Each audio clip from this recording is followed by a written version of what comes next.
Bonjour à toutes et à tous. Lecture aujourd'hui de la partie 4, du chapitre 7, La contre-initiation en Occident, du livre de Jean-Marc Allemand, René Guénon et les 7 tours du diable. Passons maintenant à l'étude de Richelieu. Son père François de Richelieu, grand prévôt d'Henri III, avait vu sa fortune chanceler à la mort de ce roi. Il épousera alors une demoiselle Laporte, fille d'un avocat fort riche. De ce mariage naîtront plusieurs enfants. Le jeune Arnaud-Jean de Plessis, en tant que fils cadet, était destiné à la carrière des armes. Il prendra la place de son frère Alphonse, enfermé au vu de ses crises de folie où il exigeait qu'on l'appelât par son nom réel, soit la première personne de la Trinité. Le futur cardinal, grimant son âge afin d'obtenir sa nomination du pape Paul V, se vieillira un peu en falsifiant son acte de baptême. Par ailleurs, Richelieu avait fait de brillantes études. Auteur de 3 thèses de doctorat, cachant déjà mal son orgueil démesuré, il avait inscrit en épigraphe de ses travaux, sous prétexte de citer les Écritures, la phrase, je cite, Quis erit similis mihi, entre parenthèses, qui sera pareil à moi. Mais Richelieu, comme les autres membres de la famille, corrélativement à une déficience intérieure, avait à supporter les soubresauts d'un déséquilibre psychique. Au vu du rôle joué par le personnage, il fallait bien que ces infirmités et inconvénients deviennent des opportunités pour la contre-initiation. L'hérédité de Richelieu était celle d'un kshatriya, entre parenthèses guerrier, par son père et d'un shudra, entre parenthèses bourgeois, par sa mère. Nous retrouverons ces deux tendances dans l'action du cardinal. La tendance kshatriya est inversée, à l'encontre de sa fonction. La révolte prendra la forme d'une rébellion contre l'autorité spirituelle et de celle d'une destruction à l'encontre de sa propre caste. L'élément féminin y prédomine, et pour ce singulier personnage, il se traduira par la régularité mensuelle des périodes où le cardinal s'enfermait dans ses appartements. Là, injoignable, il était la proie de ces crises de démence, saccageant tout et s'identifiant à un âne. S'abritant derrière son statut de cardinal, donc normalement d'une fonction spirituelle, il commencera à détruire la véritable noblesse en s'appuyant sur la bourgeoisie. Son intégrité de façade ne l'empêchera pas d'accumuler une fortune colossale dans un pays réduit à la misère. Voyons maintenant les étapes successives de la subversion orchestrée en apparence par Richelieu. Richelieu avait commencé sa carrière à la cour en faisant preuve de condescendance envers Concini et s'attirant la sympathie de Leonora Dori, ce qui était loin d'être banal, ne négligeant pas non plus Marie de Médicis.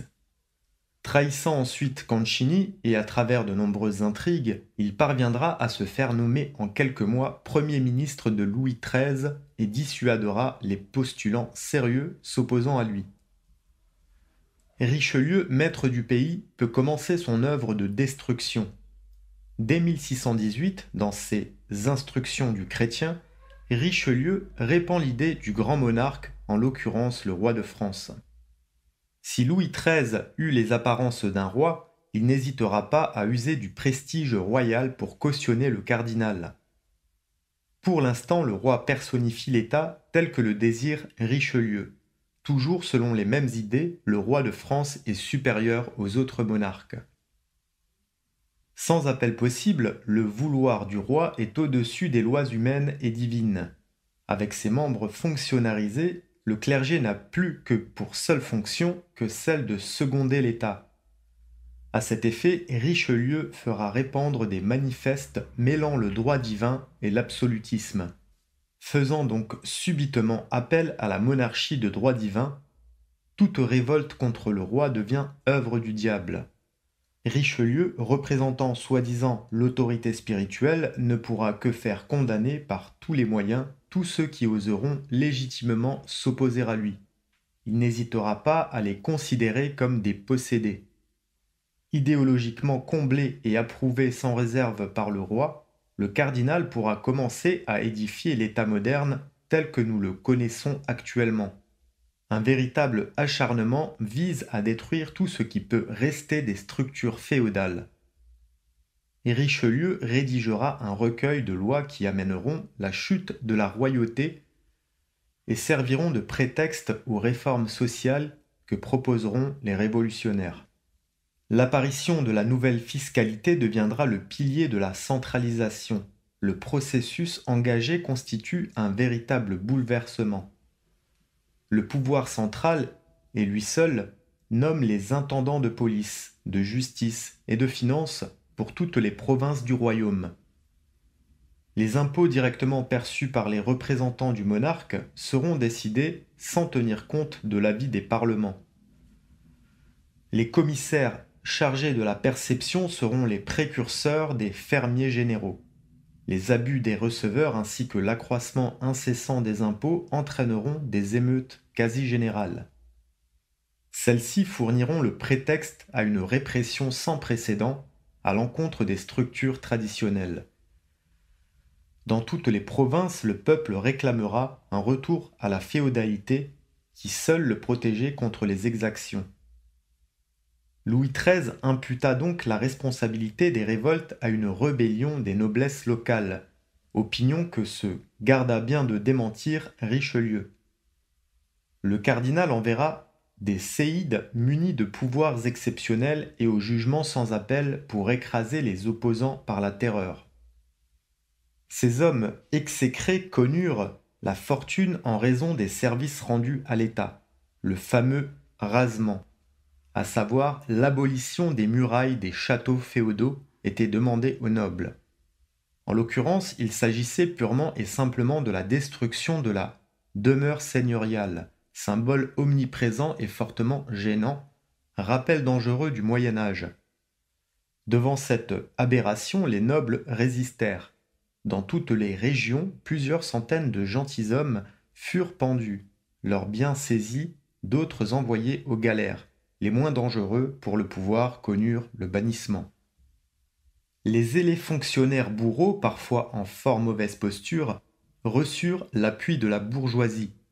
Cette dernière remerciait ainsi le pouvoir central d'avoir écarté les corporations et d'avoir traité le compagnonnage comme un empêchement à la création d'industries, entre parenthèses, la qualité empêchant la quantité et les spéculations.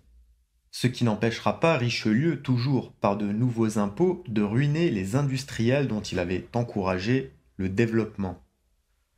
La misère se répandait à travers toute la France. Le cardinal accumulait les richesses et chargeait Philippe de Champaigne de lui acheter à travers l'Europe des antiques pour sa collection.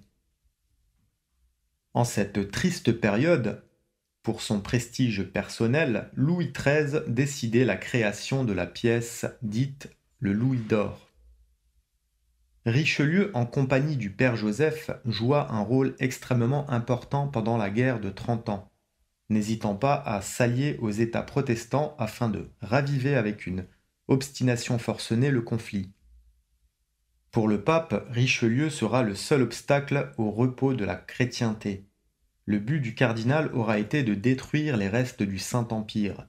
Durant la guerre, Louis XIII interdira toute relation avec le Saint-Siège. L'appartenance à une chrétienté unie sera remplacée par la nation française ainsi que l'indépendance spirituelle prônée par Richelieu.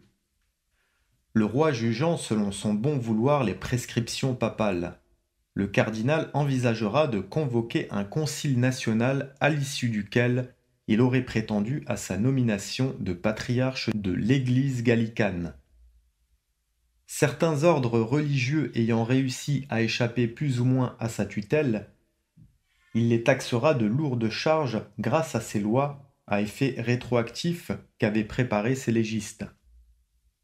Sans toucher à sa fortune personnelle, cette nouvelle source de profit lui permettra de financer la guerre.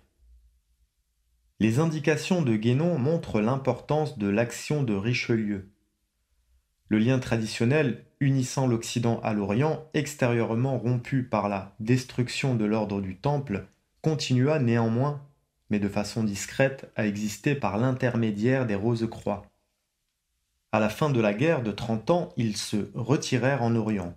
La date précise de cette rupture est marquée dans l'histoire extérieure de l'Europe par la conclusion des traités de Westphalie, qui mirent fin à ce qui subsistait encore de la chrétienté médiévale pour y substituer une organisation purement politique au sens moderne et profane de ce mot. Richelieu désignera comme successeur Mazarin. Celui-ci poursuivra la politique du cardinal en continuant la guerre. Il rédigera lui-même le texte du traité de Westphalie lors de la cessation des hostilités. Giulio Mazzarini commença sa carrière en tant que capitaine dans une compagnie d'infanterie au service du pape. Au cours de négociations entre les belligérants, Richelieu le remarqua et noua d'utiles contacts avec lui. Peu après, Mazarin, subitement inspiré, prenait l'habit religieux. Très habile et diplomate, il réussira à se faire nommer nonce apostolique pour la France dès 1634. Il sera naturalisé en 1639. Richelieu, un an avant de mourir, lui fera obtenir la dignité de cardinal et le recommandera auprès du roi comme son successeur. En quelques mois, Mazarin deviendra un des principaux ministres. À la disparition du monarque, la reine Anne d'Autriche fit annuler le testament royal. Le conseil qui devait assister la régente fut dissous. Mazarin devint Premier ministre. Vivement contesté, il alla chercher refuge à plusieurs reprises auprès de l'électeur de Cologne. Il parviendra à s'imposer en 1653 et accentuera le processus centralisateur. Il n'omettra pas, comme son prédécesseur, d'accumuler des richesses. Administrateur de la fortune personnelle de Mazarin, le futur ministre Colbert sera chargé de la faire fructifier. Le cardinal, grand collectionneur de livres repris à son service, le bibliothécaire de Richelieu, Gabriel Naudet, auteur de l'ouvrage Apologie pour tous les grands personnages qui ont été faussement soupçonnés de magie, qui constitue une attaque déguisée contre le christianisme, l'apologie étant réservée à ses confrères en contre-initiation. Je vous remercie pour votre écoute et je vous dis à très bientôt.